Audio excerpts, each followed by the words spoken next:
Malgré tout, papa Gentini akangaki Gombe. Akokisi posa ya ba peuple congolais a fongoli. Mais na kati ko fongola atorti ni sou biso ba peuple congolais. Bakangi fi. Oh.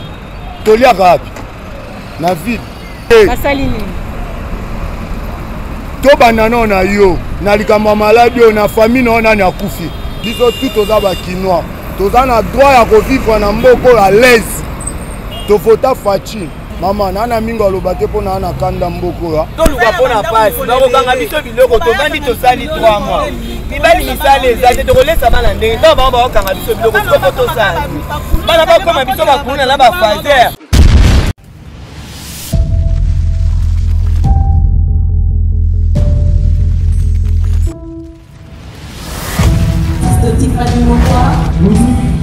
Let's go.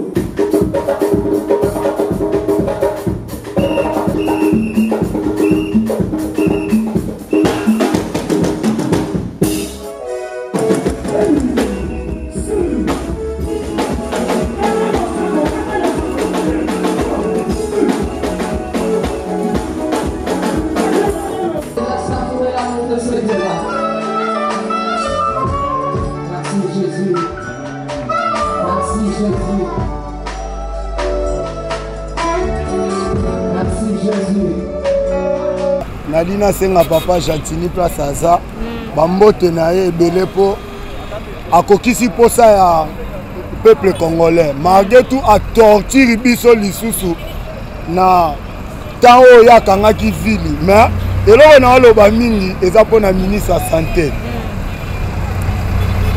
ya santé na badepute malgré tout papa Gentini akangaki Gombe akokisi posa ya ba peuple congolais a fongoli mais na kati ko fongola atorti ni sou biso ba peuple congolais bakangi fi oh tolia rapi na ville nyonso to sala na ville baloba 2 semaines ekomi ba 4 mois mais tozo senga na ba député o biso to vota o to tielaka mutema bo décevoir biso na niveau moko ezalaka te to banana na yo na likamba maladi na famille na na kufi kana yebi bato bakufi bato babeli maladi ezali oyebi oyo baloba na kandolo bakangi 4 personnes nga kota kandolo chaque jour bakanga 4 personnes o maladi bakena bango bamoni bango bana tiber mais sango de panzana ki maladi bazongisa bango boloko bokangi ville kasa eza salite bosali nini botika peuple congolais kimia aluka mbongo botindi ba policier bakangaka batu oyo bazangi kashine mais bobosani kozwa bakashine yango ata karton ya kashine bopesi na susiati soki akangi mutu aza na kashine te ntango azopesa 3000 5000 alongoli kashine apesi ye bino bozotinda service ya bapolisier bakanga bato na bakashine na basusiati nanu baprovision ya bakashine eza te mama kini eza ya biso nyonso biso tu toza bakinois toza na droit ya kovivre na mboko à l'aise tofota faci Kabila tika kocha faci mal à l'aise osalaki manda na yo esili tika muninga sala manda na ye tomona pe bolamu na ye mama nana mingo alobate pona na kanda mboko ya événement mo ezoleka bomoni la police ndenge ezobotola bato biloko balobaki ba marché ambulant baya te bakangi manyoko ya mama bakangi masango na ye bozomona nde bazokangisa moto ya cabine Montréal azela biso yango parce que balobi bango nde bayaka kokota salite na kati ya Gombe voilà mutuka la police yango wana ezosala vraiment musala na yango voilà tozo continuer tozongeli le roi de la Gombe tozongeli le roi de la Olivier Bindana eloko nazoloba surtout mingi na badepute na ministre ya santé toluka mpona pasi bakokanga biso biloko tovandi tosali 3 mois mibali misale ezate tokolesa bana ndenge ntango bango bakokanga biso biloko sikopo tosali bana bakoma biso bakuna na bafazer esika bakenango te bakenango bongo basona bakokolia biloko wana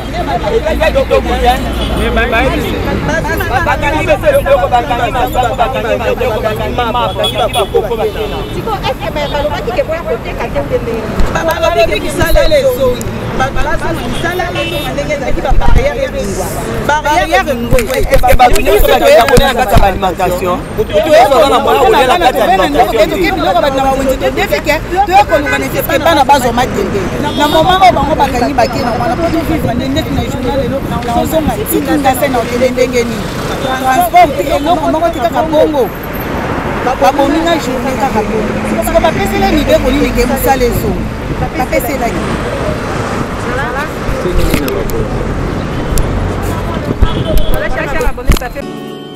Oh, ni nani, Tibidon, tibidon, tabibon, tabidon, ni nani, tibidon, Pour me dire qu'il continue, il y a des confinements lélo. Donc on a souhaité que les habitants de Gombe, pour le confinement, il y a bon déconfinement à Gombe et c'est un plaisir ma casse maman. Qu'est-ce qu'on y a au salon? Bon, on a coopéré, on a kino, on a coopéré. On a coopéré les gars côté la ville. On a ça la balance à ma mobile. Na ça la balance à ma mobile. Biga biso ba jeune kino, musala benda été. Donc on va musala que quoi siré biso na ba venir na biso zate. Donc kemba madame, to souffrir ma casse ta mboka o, mais on est tibotono, on déplorer pour na confinement à Gombe. Baba mobile ça ka koto na Gombe on va cop. Roya bo sali balance, sali loko moko boye pour tirer les moto koto. Après ce paiement parti na yo pe, on survivre. Et ça écoute bien, t'as coûté le 30 juin, biso to papa bana, to ba responsable. Le bipé il faut to na roya awa na gare centrale pour que il faut pas monake, à mon appel de confinement à Gombe quoi. Yo yango to beti tout biso moto yo confirmer pena que ya solo Gombe là pena de confirmer. Donc on a ba magasin nyonso e fongami. Merci, plaisir. Voilà, mesdames et messieurs, fidèles internautes, Boutina Kolanda, Lolenge Nini, Kinois, quelque part, Bamsou Balobi qui est content parce que va déconfiner Gombe. Dans la commune de la Gombe, nous allons retrouver l'institution. Dans la commune de la Gombe, nous allons un grand magasin. Dans la commune de la Gombe, nous allons une société. Dans la commune de la Gombe, nous allons presque un camonion, c'est ça la commune de la Gombe. C'est parce que l'activité presque est paralysée. Les lots, et bien, reprendre. Les allés premier jour, le deuxième jour, mouvement et cause. Même si balobi c'est pénalité. Pourquoi? Parce que maladie est zanano. Mesure mesures barrières balobi libiso na commune à Gombe. Est-ce que va mettre en application? Parce que maladie à coronavirus na Congo ezo bon. Tout le monde a combien est-ce que bato bazali kokufa. Mais ba ebi na ko assurer population te na côté wana. To sentir que l'autre côté ba barrière auto ba na ko matisa penza lo lenge nini ya ko battre la population la maladie to sentir en gote puisque ba cas ezali comme 6000 cas. C'est déjà beaucoup, tu as atteindre un pic. On est docteur Mouyemba, il s'agit de pic, peut-être 10 000, tu as atteindre 10 000 de déconfinés, mais espérons que Nzamba batte la vie surtout atteindre 10 000 wanate. Demain, c'est déjà le 30 juin, mesdames et messieurs, et dans dato yo célébraka indépendance en cannabis au Congo, depuis 1960.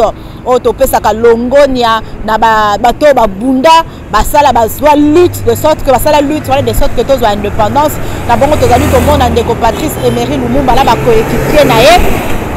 Alors lobi to célébrer le sous-chef de l'État a koki ko sala déclaration moko ya nation parce que lobi vu que maladie ezali moyen to fêter to célébrer ndenge to mesana ko sala yango et ko zalate. Alors et si bino paie l'information sur ces alliés, tu salues quoi informer bino. Il se pourrait que le chef de l'État a élevé Ndeko Joseph Kasavubu, qui premier président de la République démocratique du Congo, a élevé na rang ya héros national. Azali moko ya Congo central, tozomona lolenge ni bande ko Congo central basé ya ko sepela parce que chef de l'État alingi ko pesa longonia. Et pas de Congo central parce que bangonde bazwa ki bokonzi ya yambo na mboka na biso Congo. En tout cas etamboli outi na Congo central et que na est et que na Congo central et que na Équateur et que na est pe lelo tozala to beta lisolo ya Kasai donc et Kaboli sait que makambo eza bien. Chef de l'État azali ko banza yete esengeli a élevé na rang ya héros national. Merci beaucoup à Yves qui était derrière la caméra. Mesdames et messieurs, botu kolanda déconfinement ya commune à Gombe. Donc tebisa bino esengeli topé sabino ambiance ni nezali ko régner na commune à Gombe. Qu'est-ce que ya sika onde ko Gentini Ngobila asali na commune à Gombe pendant déconfinement. Total a penza elongo na bino nyonso o ezali ko ressembler na déconfinement ya commune à Gombe. Botu na kolanda bongo ya bino servante o ya pona pour quitter la bino terrain Diane Walembo la suprême. Bo s'abonner massivement. Na olia bakiti na ba mesa. Ah. Atanya ukondoko. Na mona yo. Na chayo na mwamba.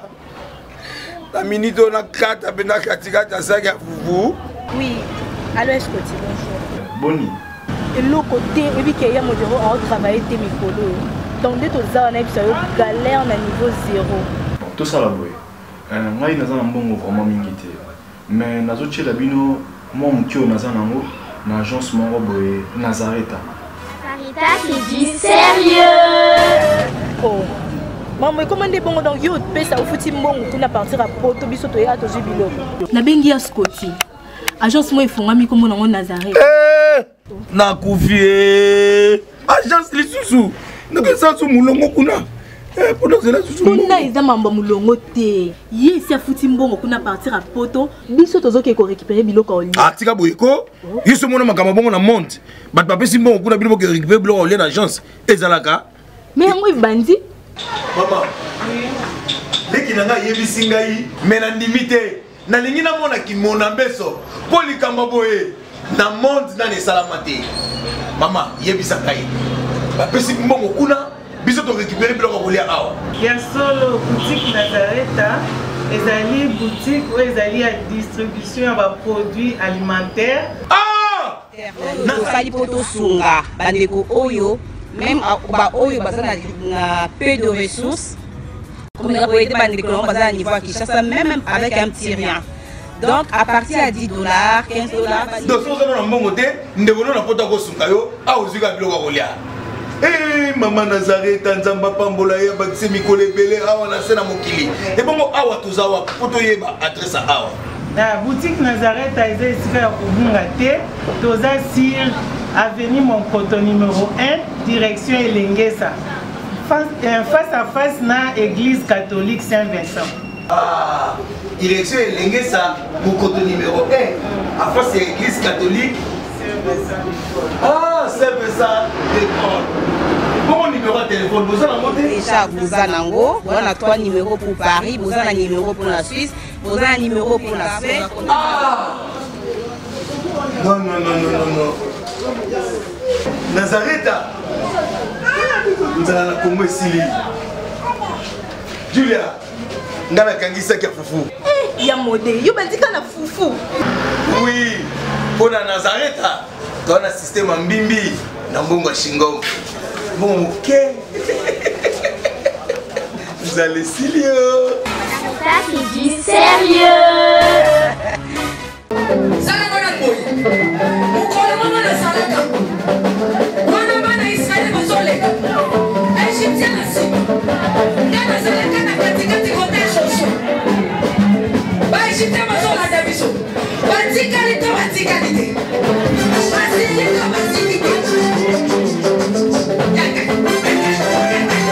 Loba Satan azana ba problème.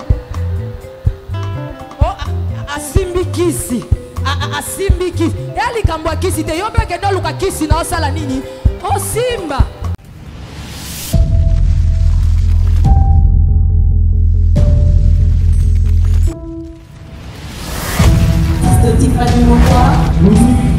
Let's go.